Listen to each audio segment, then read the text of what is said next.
పేతురు ఆత్మీయ జీవితం ఆరంభం ఓటమితో మొదలైంది.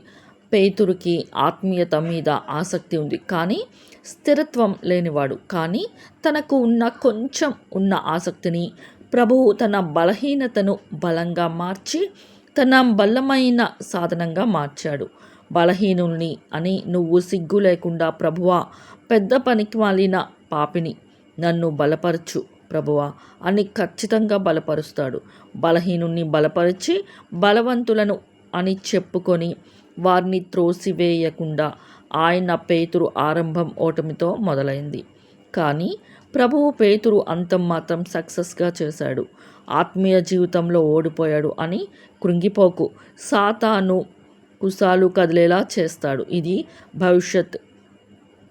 పరిగెత్తు, ప్రార్థించు. పడిపోయిన నీ ప్రాకారాన్ని దేవుడు నిలబెట్టడానికి సిద్ధంగా ఉన్నాడు. లే.